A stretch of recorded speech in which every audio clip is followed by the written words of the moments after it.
I don't need any more testosterone in my team. Zhongli already has too much, and Venti barely keeps the ratio balanced with his negative amount of testosterone. Patch 1.6 probably has the weakest performing banners that MiHoYo is going to have in a long time. 1.6 led with Klee, and now apparently everyone in the world not even talking about me, because I think he's going to be strong and fun to play, but maybe replaceable. We've covered that in previous videos. I'm talking about you guys. We're touching on this today, what you guys thought about Kazuha, whether you're going to pull for him or not. And honestly guys, MiHoYo kind of shot themselves in the foot as well. They know your girl Ayaka's coming out. There's a huge amount of the player base that have wanted that character since the game we even launched, like before it even launched, with the beta mode, with Ayaka flying around. And then they also have Yoimiya, the fireworks girl. So we did a poll a couple days ago. We had 9,100 votes. 33% of people said, heck yeah, I'm gonna vote. I'm gonna pull that guy. And then 67% said, no way, I need the girls, or I have the Sucrose, basically is what happened here. So a lot of you guys are kind of strung up. A lot of you guys are going to be pulling on the banner from what I've seen based on the 4 stars, but you're not trying to pull for Kazuha. You're pulling on the Kazuha banner that we've seen here. Also, some guys out there with husbando supremacy. Love to see that there. And a lot of you guys are really hanging out from what I've read. You don't have any of the Venti, but you do have that Sucrose, which is a very good analog to that. We'll cover more on that in this video. Again, if we haven't beat that one into the ground, into the actual dirt, like all the way through the planet and into the moon. I don't even care if the moon's on the other side of the planet. You're gonna wrap all the way around the universe and hit the moon anyway. But most of you guys have responded and said, the Ayaka / Yoimiya looks super cool. That's super awesome there. But I want to reiterate, right, once again, because you guys did downvote that vote. That was one of my most, I think it had like 80% upvote ratios, even though I was like, Kazuha's really strong, it'd be really fun to play, but you might not need him, especially if you're free to play, because you might have a decent alternative to him. We're gonna be talking about that in this video as well. So a lot of you guys, let's see what you have said here, right? We're recuperating here. You need Xiao battery, keeps going out. We're gonna be talking about him with Xiao as well, because a lot of people are like, he buffs Xiao damage, because you can't really buff Xiao damage in a lot of ways, and it ain't gonna be by 40-50%. A lot of you guys are gonna be really misled about the elemental damage percent bonus. Remember, that is an additive bonus, and I'm gonna explain that to you guys in this video as well, based on how the mathematical damage formula in this game works. All of the like normal attack, physical damage, elemental damage, all of that stacks additively with each other. There's only one in the damage formula damage percent increase thing. Some of them affect normal attacks, some of them affect elemental damage, but at the end of the day, they're all one multiplier. It's just kind of like a toggle switch. Do you have a normal attack that does elemental damage? Great, you get your normal attack as well as your elemental damage bonus at the same time, but they're not multiplicative, they're additive. So it's something that a lot of guys really miss out there, and ladies as well, right? Some people miss them because it's the damage formula thing. You guys need to know what you're pulling on when you're pulling on it, all right? And if you want them anyway, awesome. Let's get in here. He's more valuable than upcoming DPS carries. Yeah, dude, for sure. This one, definitely, I'm with you guys 100%. Support characters have the longest longevity of all the characters. Look at Venti, right? Look at Albedo, look at Zhongli, look at Fischl. All of these support characters are exceptionally powerful, and they're very, very good because you can kind of slot them around. They fulfill that main role, which is what we've touched on with his main role already be kind of sort of being filled up already with a character you guys might already have. Now, if you don't have any Anemo characters leveled up, then he's gonna be a fantastic pull for you.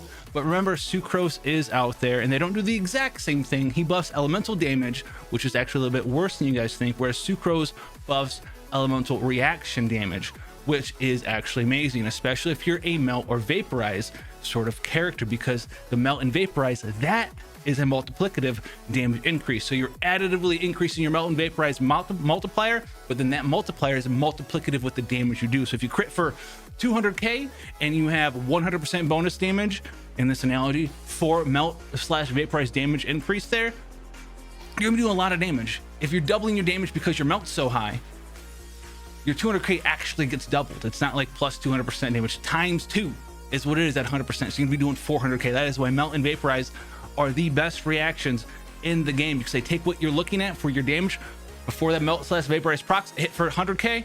All right, we're going to be doing, you know, 200k or 150k, and that is a substantial thing. And then that is what Sucrose is increasing there. Also with 1.6, she is also increasing the damage bonuses of Electro Charged, which is awesome, as well as big old overload, big 2 ones there, and then also swirl itself. But more on that later. Let's talk about this stuff right now. Let's talk about the elemental damage reaction. So say you have just your goblet for elemental damage bonus. Say you have 36.6% elemental damage bonus. You have an 1000 elemental mastery build on Kazuha.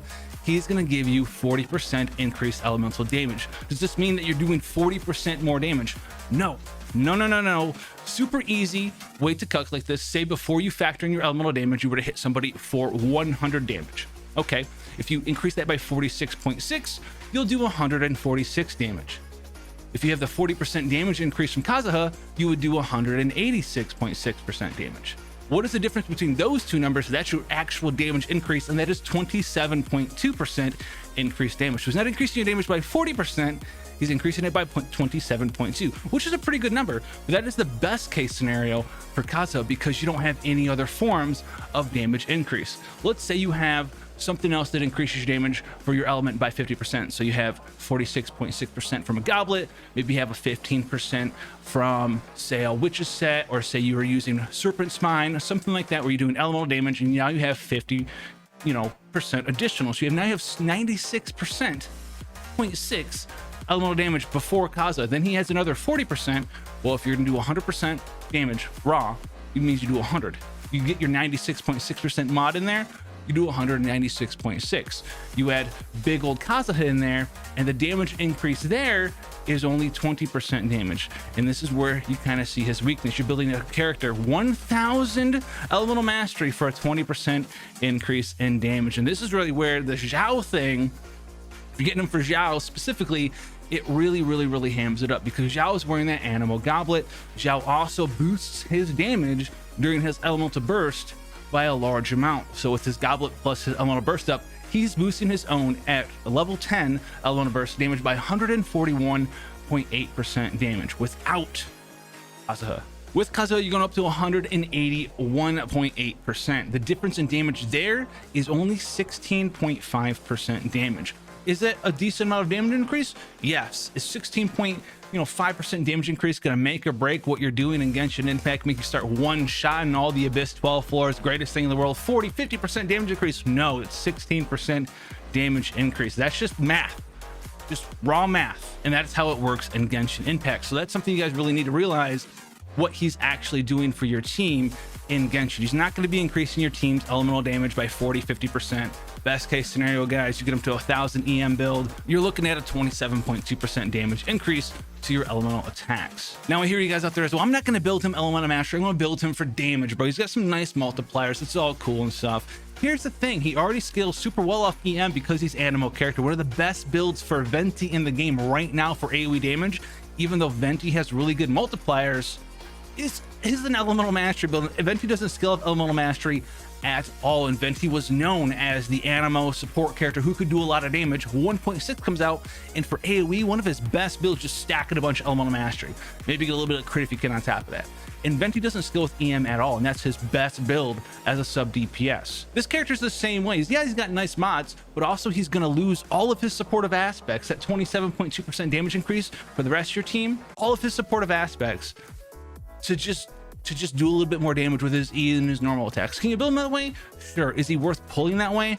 No way at all. That one before primo Anemo sub DPS was an actual like crit chance, crit damage, and goblet for Anemo build. Now it's just stack a bunch of EM on your Venti and go to town, swirl them all up, and yeah, that is for AoE damage. But you know who does some really nice AoE damage?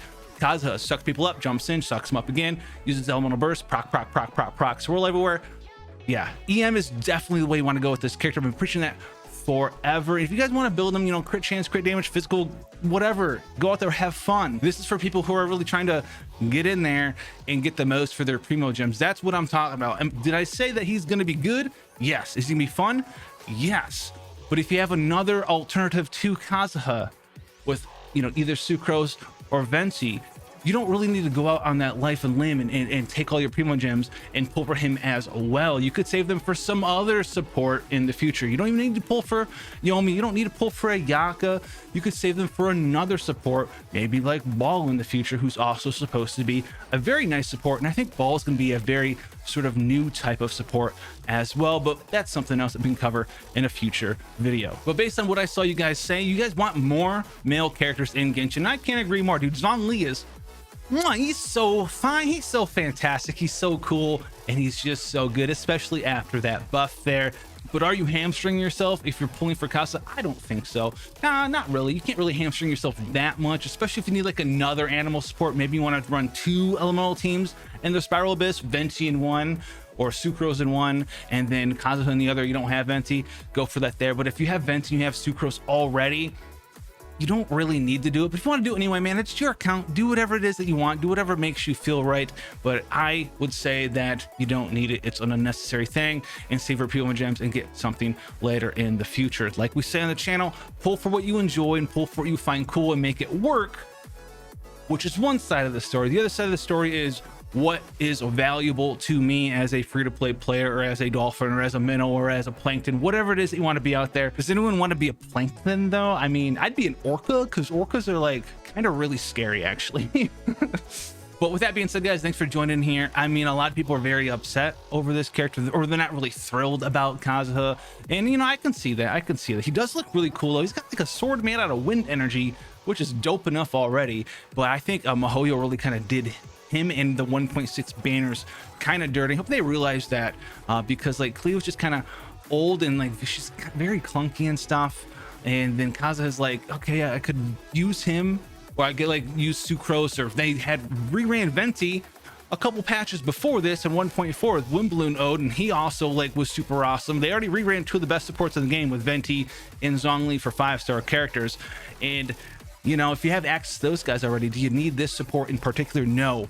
Do you need another support in the future? Oh yeah, dude, they're gonna do some more crazy support stuff in the future for sure. And the characters I use the most in my teams, they're all supports, man. I got Albedo in there, I got Venti rocking around, I got Mona in there, and a support sub DPS build. Dude, supports are insane in this game.